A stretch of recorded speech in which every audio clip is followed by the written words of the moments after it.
Good evening and welcome to In Demand. I'm Trudy Kerr. And I'm Jane Dennis, and tonight we are talking about women off island. Many of us travel, but very few of us have experienced what life is like in another country. Tonight we talk to two women who have experienced setting up home somewhere else outside of Malta. Absolutely. This evening we are joined by Brussels-based freelancer and now sailor of the high seas, Anna-Maria Darmanin.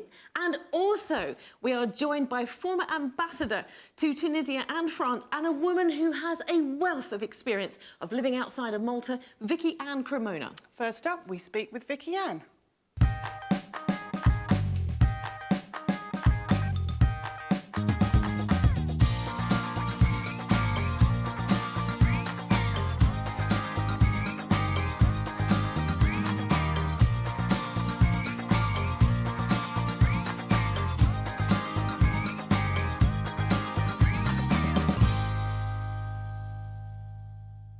Welcome, Vicki Ann. It's lovely to have you here. Such a fascinating subject for us because obviously we've both moved from England to Malta, so we understand a little bit, I think, about what it's like to move around and be not where we were originated. Absolutely, and Jane's been talking about you for a really long time, so I'm really excited to have you on the show.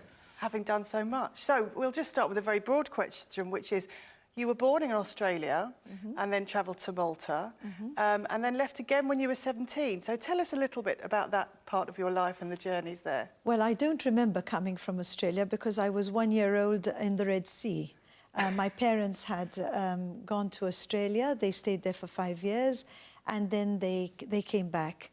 And at the time, there were no planes to come back from Australia. So it took them a month to come back. You came back on boat? Yes, they all... From Australia? Yes, they all came back. They all went there and came back by ship at the time. Yes. And I remember, I remember the scenes when I was very, very young of people leaving for Australia and the port being full of people crying and thinking they'd never see their families again. Yes. So it's quite a moving, it's quite a moving memory actually, and I'm sure many Maltese have lived it. So it's an experience that you've had and also that your parents have had as well. Yes, because I watched a family who had come back from Australia for one holiday and they were leaving again and nobody knew when they were going to come back. And people were crying. So I was a very little girl, I remember that. And do you think that experience and your family's experience has something to do with why you then left again when you were in your teens? Well, actually, no. I left in my teens because I was very lucky. I won a scholarship given by the French government. It was a 4-year scholarship and it was 4 years because at the end of it you were supposed to get your BA honours in French, literature and language. I was lucky. In 4 years I managed to do my MA. Wow. And, where was this at? This was obviously in France. Yes, this was in Aix-en-Provence. I lived in Aix-en-Provence. I started my first year in Brittany and then I moved down to Aix-en-Provence. And after 4 years, the scholarship was over, but my professor wanted me to go on for my doctorat de troisième cycle, and he asked for a reconduction of scholarship, and I got it. So I stayed there for another 2.5 years and finished my doctorate. I have to say, just for a second, Vicki Ann, I know what you're going to say. Your French is beautiful. I love listening to French because it's such a gorgeous language to listen to. Well, and just hearing you say a few words, I'm like, oh, hello. Oh, well, I spoke French for so long. That's the point. Of course. So then you came back from France? No, I didn't. I met my husband, who passed away, in France. He was Roman. And therefore, I moved to Rome.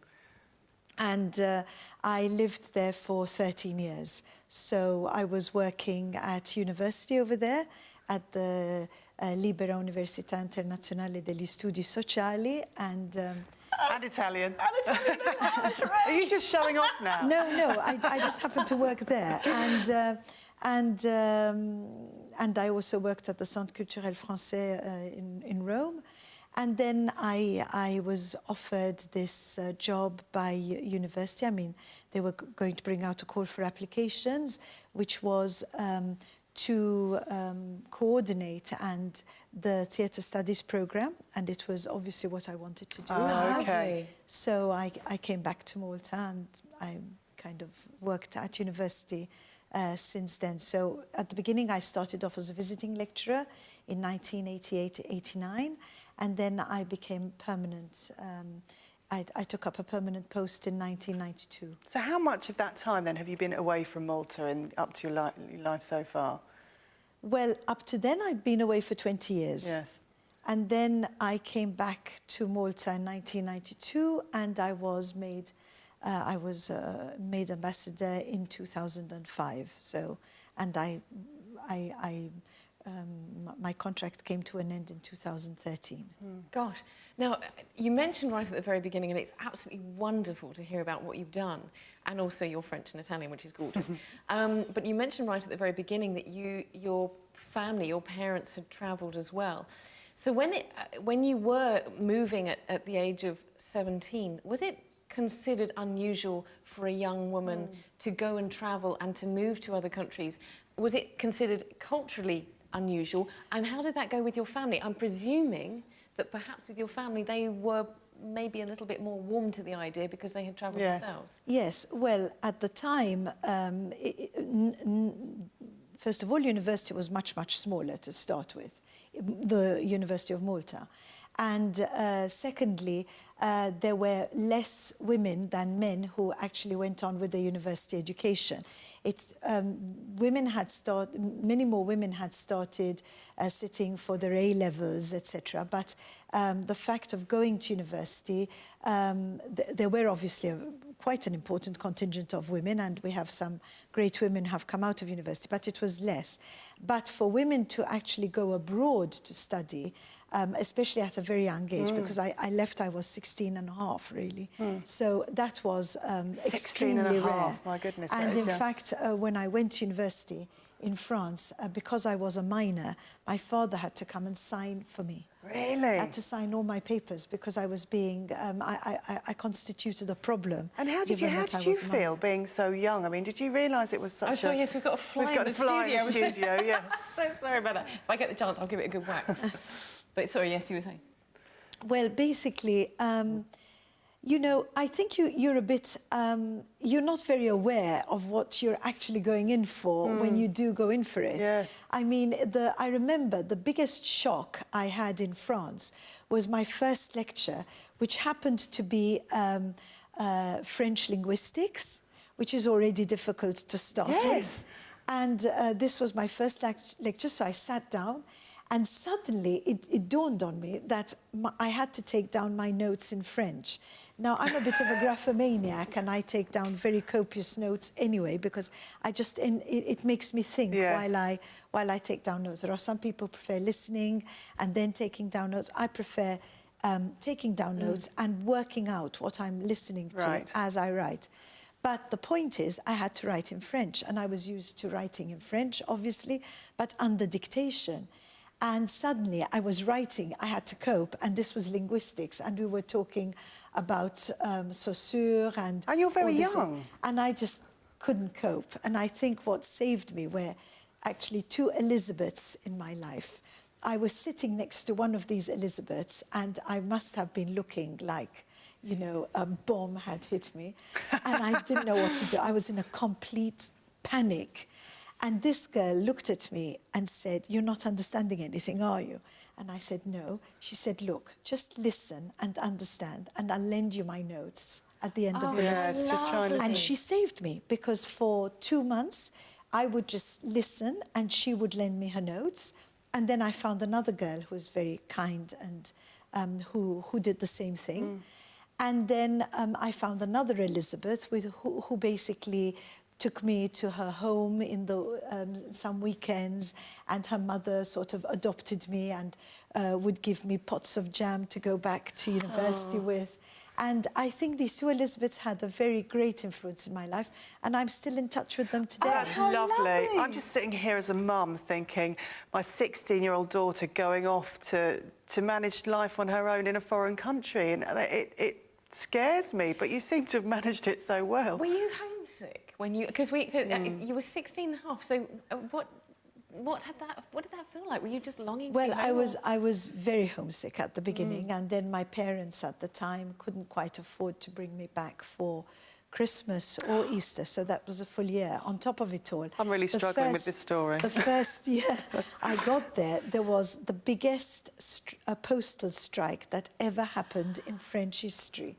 So, and this happened like it started 3 days after my father left, to the point that they sealed the post boxes, at which my parents didn't hear from me for about 3 weeks, and by the end of that they were going ballistic. Yes. And then you know, they phoned up the college where I was staying, and the thing was that at the time you had to book your telephone call. It wasn't like today you have a mobile. Yes. You had to book your phone call 2 hours before. And in France, you used to phone from the post office. So I couldn't phone because the post office was closed. So I remember my father was just so angry at me at the beginning, saying, "Why haven't you got in contact? Why didn't you write to us? Why aren't you answering our letters?" And I said, "I never got them and I can't phone," etc. So, you know, Things were appeased. and they sort of then would keep phoning me, so we'd agree on a time, and then you had to wait by the phone. Yes, yes. This is the olden time. Well, you say it's the olden times. I moved to New York when I was 18. It was the first time I'd ever left the UK. And there was no internet, and there were no mobile phones at that time. And I can remember where I went to work, I wasn't allowed to use the phone. I actually had to write to my parents to tell them I'd landed in New York, which took a week. Exactly. So my parents I've didn't... And that's not that long ago. I mean, it's not recent, obviously. It's just wonderful. You must have an absolute wonderful plethora of stories, and I can't believe... And we haven't even touched on the fact that you were ambassador to Tunisia and France, something that we're going to need to talk about. How was that as an experience? How did you move into that field? Well, actually, it's interesting. I think at the time, Michael Frendo was Minister for Foreign Affairs, and I was in Cambridge on a sabbatical. I was at Lucy Cavendish College at the University of Cambridge. I was doing research. One fine evening, cold winter evening, I get a phone call telling me the minister would like to speak to you. I didn't really hobnob with ministers at the time, so I thought it was a joke pulled on by my students, and I didn't believe it. And suddenly this voice came on, and I recognized the voice.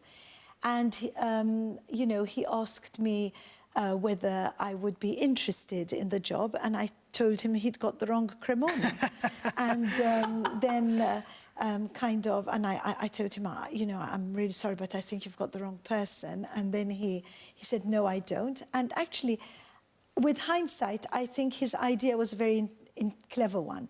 We had just got into the European Union, and he said, we are off the radar for France in the European Union. We're not an ex-French colony, etc., etc. France is not quite aware of our political potential. It's not aware of our economic potential. And the only way we can talk to the French is by sending somebody who can speak French properly and who can understand French culture. So we have to get into the French radar through culture. Now, you're a cultural person, you've studied in France, you can speak French. We need you to get in through that direction. Listen, it's very rarely that, or not rarely, quite often, but in this instance, you've spoken just for a few minutes, and I have more questions than we started off with. But we do have to take a very small break. So, ladies and gentlemen, don't go anywhere, because we're going to pick up this and with Anna Maria Darmanin in just a second. Come back in a few minutes.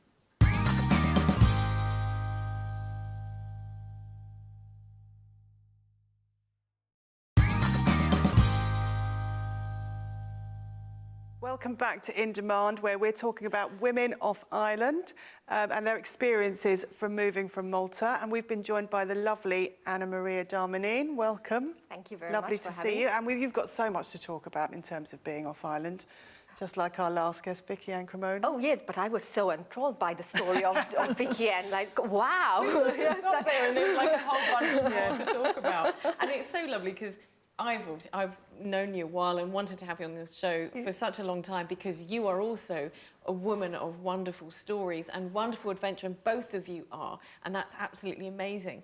Now, I'm going to ask you because you are also a Brussels-based and a really well-travelled woman.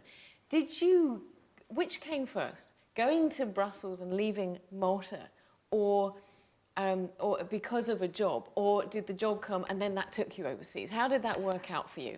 It worked out that the job opportunity came. But I do remember leaving university and starting applying for jobs overseas, you know, and sending all my applications and everything. So you knew you wanted to go? I always wanted to work overseas. And then the opportunity came years later. So why was that, though? Why did you want to go overseas? I don't know, it was more just to discover, being able to, I mean, there's a bigger world out there and I wanted to go and discover it. And I do remember even at university, I would have liked to have part of my university abroad. But I just because of my involvement in university life and my studies, I remained here in Malta, even for my second degree. So I always wished, you know, either study, and then study wasn't an opportunity, then work. And so I remember applying for jobs and always having the problem of needing a visa to be able to work. Yes, we haven't So talked about after that, that, you know, it was like, okay, so settle in, job in Malta, and I started working in Malta. Then I opened my own business in Malta. And so I pretty much set myself here. And then an opportunity came my way when we joined the European Union to represent Maltese civil society organizations in an EU institution. So when the opportunity came and I was asked, would you like to do this for us? I said, for sure, yes, you know, like, I'm going, yes. And I started off first having part of my life in Brussels and part here, so commuting nearly every week. And then over time, I just left everything, nearly everything here in Malta, and just based myself in Brussels, which then got me to travel a lot all over Europe. And was that experience then everything that you thought it was going to be? You'd had this desire to get off the island and go and see more of the world, and you did that. Was it as exciting as you thought it would be? It was, yes, definitely it was exciting, and actually even more exciting than I thought it would be. Okay, living in a city is different, even though Brussels is a small city, so it's not that scary. It's different to London. Rains a lot, though. Yes, very grey. It's grey. That's very grey. I always think of it as a grey city. Sorry, Brussels. No, but it's true. Even the Belgians say it, very grey. But yes, it was as exciting, and even more exciting than I had imagined. In what way? It was also just work ethic is different. Okay. Scope of work, the dimension, the depth in work is different. It's also then relating to other people. I mean, all of a sudden I became an expat. Yes. You know, I'm not the local, I'm an expat. So it's also then learning the reverence and the thankfulness to the locals for having me in their country. Which sometimes one takes for granted, you know. So, but isn't the key to that? Because obviously, Jane and I know are a bit both about that. We show a lot of reverence, I think, don't we? Well, we're both expats, and I always have. We've both been here 9-10 years, and I always say to myself that one of the ways to make the most out of the country, and one of the ways to get the most and to enjoy the country the most, is by remembering that you are a guest. You don't have you're not God-given right to be there. Yeah. You're there because you're a guest, and it gives you that freedom to be able to be more appreciative and notice the detail and take that on. Now, you talked about that, and you've obviously Brussels-based, and we'll come to what's happening now in a bit. But at that time when you moved there and you settled there, where was home? The heart was always in Malta. So for some reason, you know, if I talk of home, you think of Malta. And I used to come back very often to Malta. So Brussels became for me a place where I work, but my roots are in Malta. So it's interesting. I was reading a study recently about how expat children really struggle with some kind of form of identity of who they are, where they are, what their language is, what their culture is. It's very interesting because I said to somebody only a year ago, I said, I mentioned something about being home. I went home for Christmas, or I referred to something as home, and my friend who I've known for 9 years here, who's Maltese, took, I think, a jocular offence, but said, well, this is your home.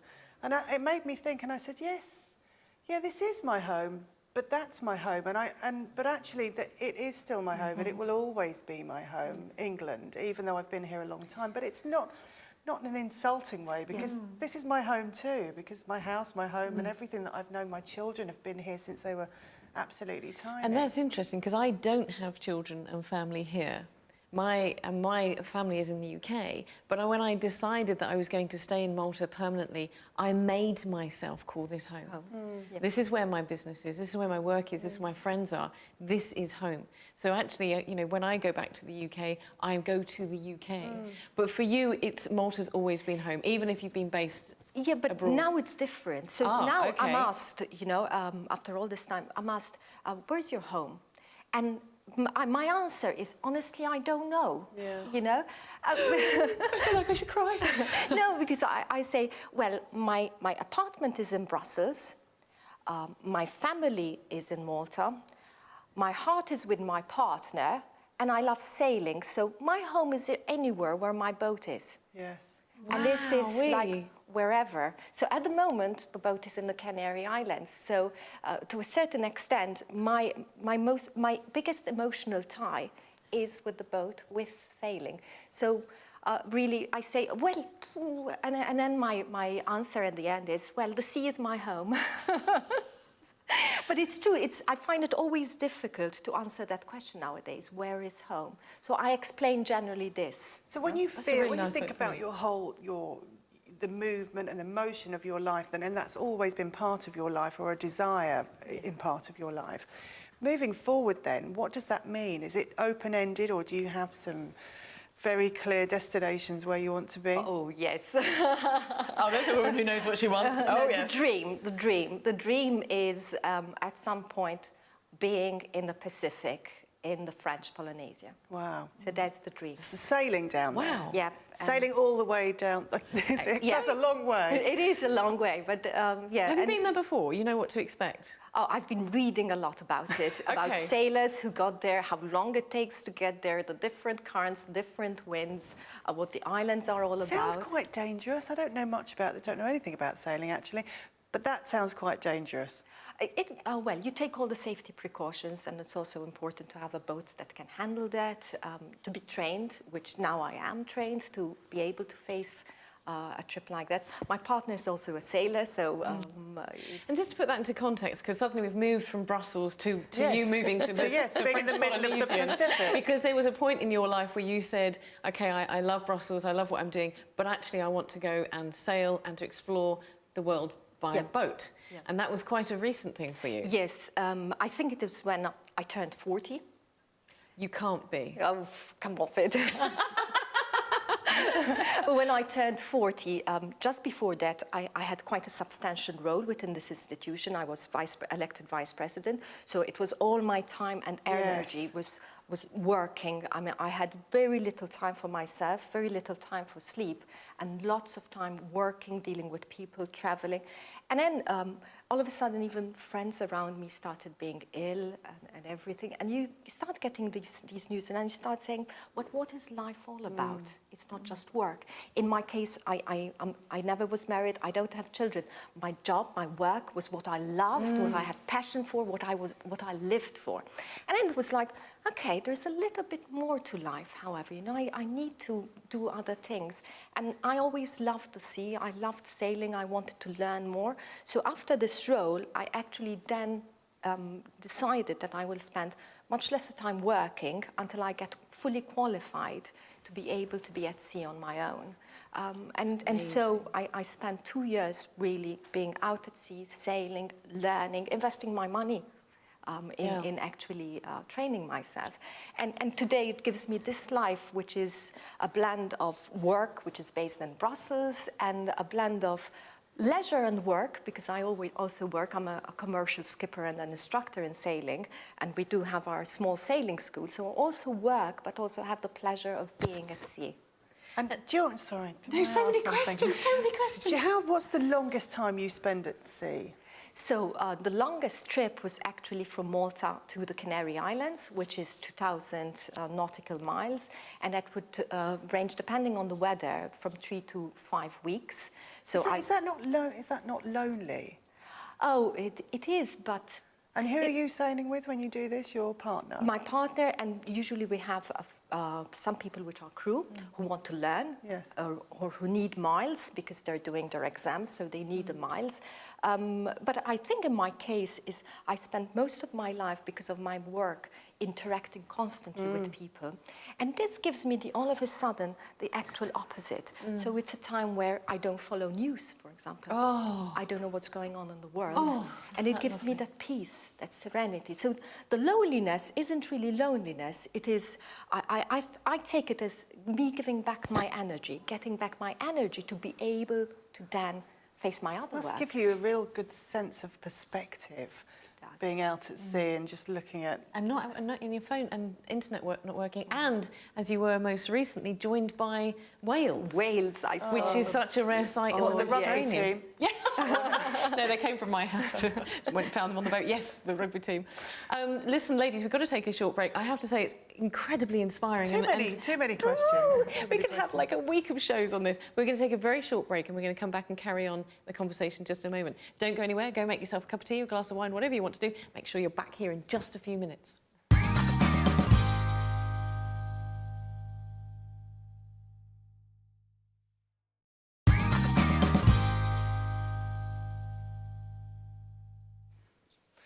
Welcome back to In Demand, where we are talking about the experiences of living off island with two Maltese women, Vicki and Cremona, and Anna Maria Darmanin. Ladies, thank you very much. It's been fascinating so far. Cheers. Cheers. And Wonderful cheers. discussion. Cheers, cheers. Very nice. Thank you very much. Thank you. You have you. to obviously look at everybody in the eye, don't you? Cheers.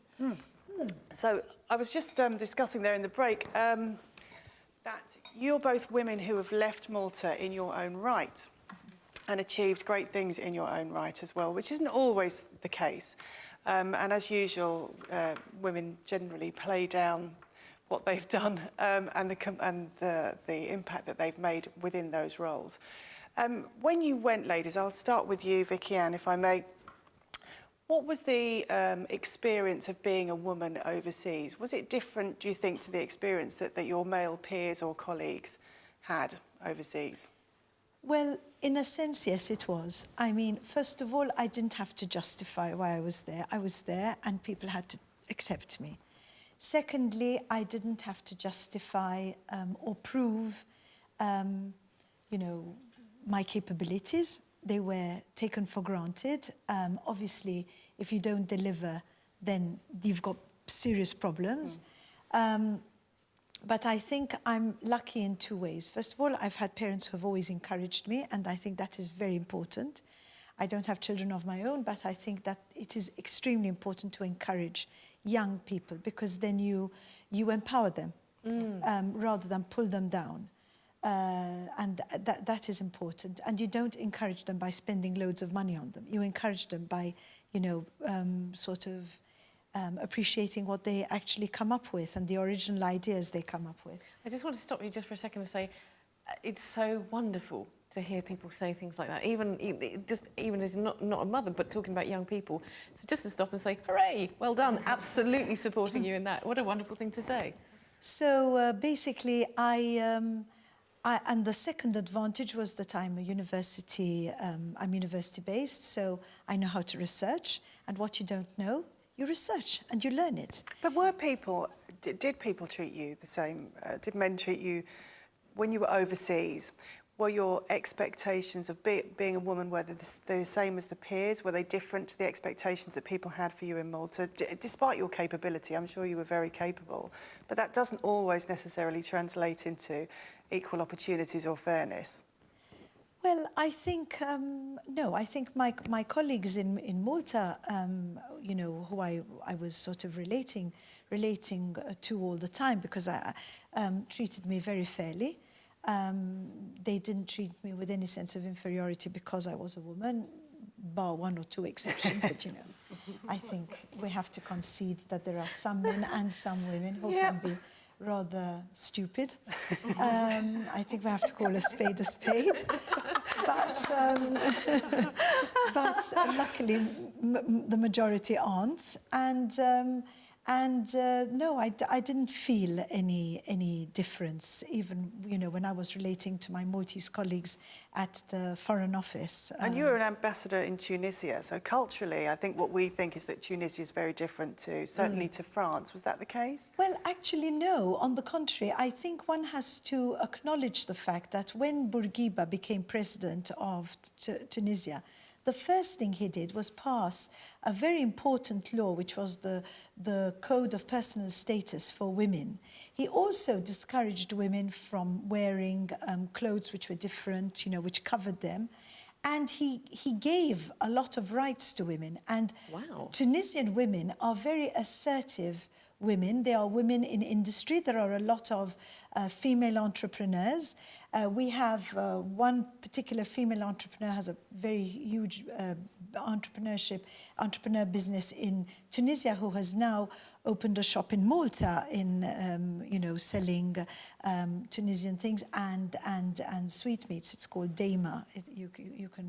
You can find it. It's in Gzira. And you know, and I admire her because I have watched her. You know, sort of. I know what kind of business she has in Tunisia, which is all based on technology, highly technological equipment. And she's come to Malta to open this shop because she always dreamt of opening this kind of shop. And it's and I find Tunisian women very assertive, very determined. Let's face it, the Tunisian revolution was led by the young and by women, and we mustn't forget that.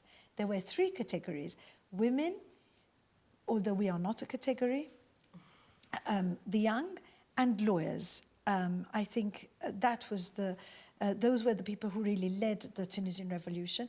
And when Tunisia seemed to be sort of falling into a regime which was far less democratic, the first people in the street to protest about it were the women. Well, that's good to hear. And you're talking about some very rich, both of you touched on some very rich experiences about living outside with the sailing, and also with this, just talking about Tunisia. I didn't know any of that. A question, I can start with you, Anna Maria. Has living outside of Malta, living abroad, has it changed you? Oh, yes, most definitely. Changed the way I look at the world, changed the way I look at Malta. Interesting. Yes, no, and it's also changed the way also I work, because work was a big part of it. But even I look back and see now how I am less critical about Malta as I used to be when I used to just live here. You know, Malta is coming back to Malta is great, you know.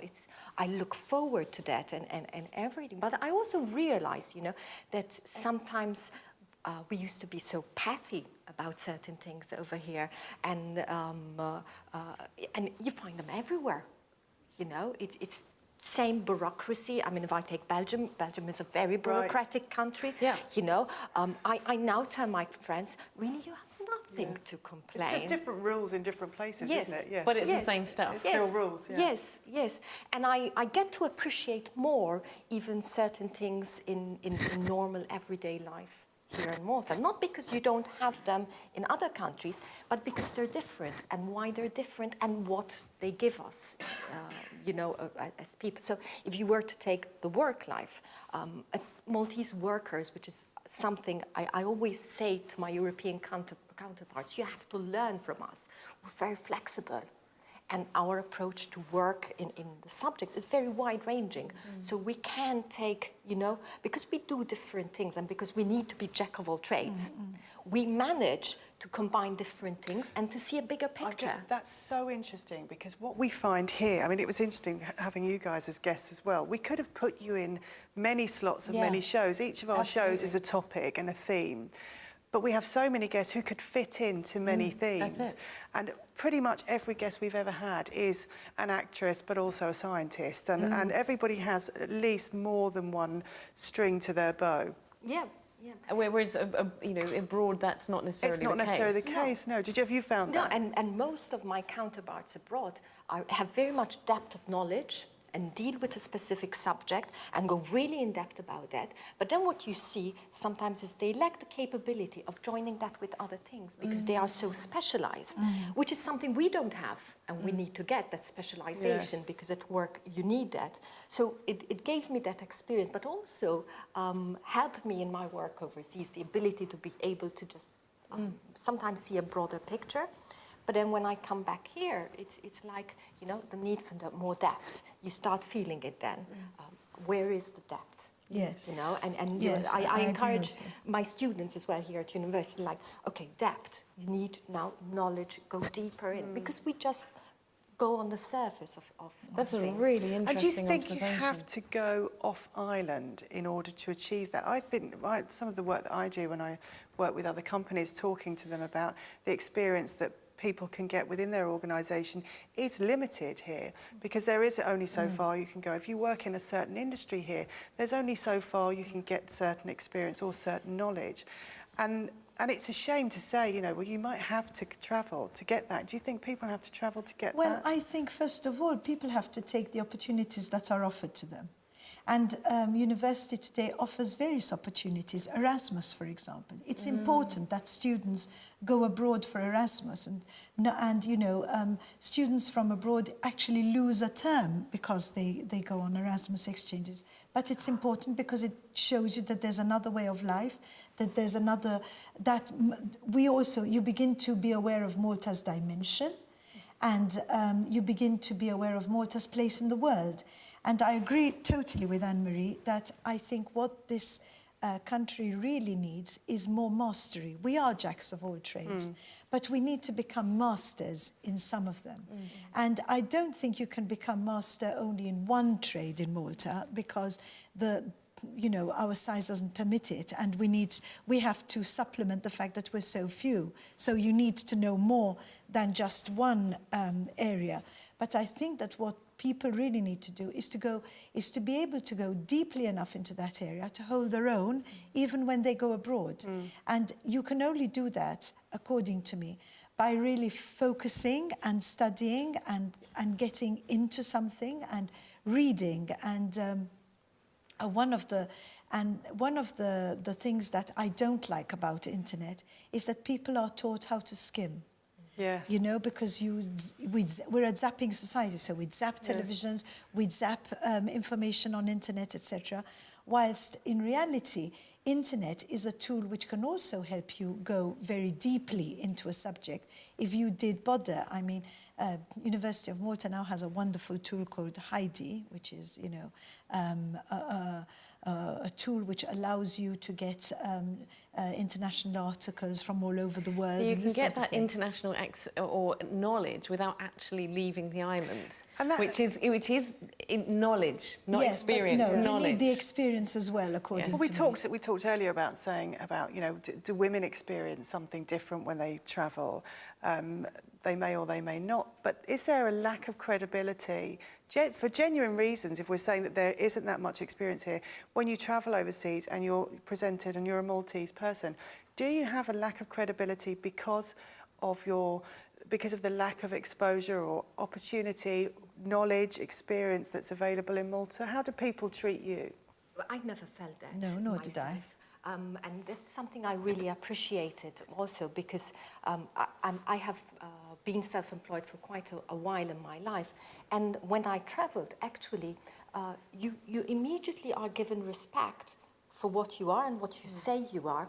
You can lose that respect and you can lose it very fast. Yes. So that's where you have to be credible. But it's there from the start. So you don't have to justify yourself. Yes. You don't have to prove yourself. Yeah. I agree. You know, and it's not a matter of gender either. You're not seen in different light because you're a female or less credible. So you're given credibility, you can lose the trust. You can lose it.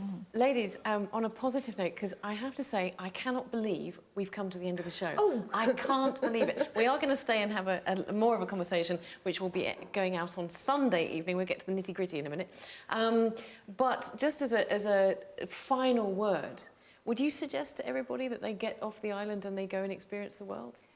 Yes. Yeah, I think it's fundamental.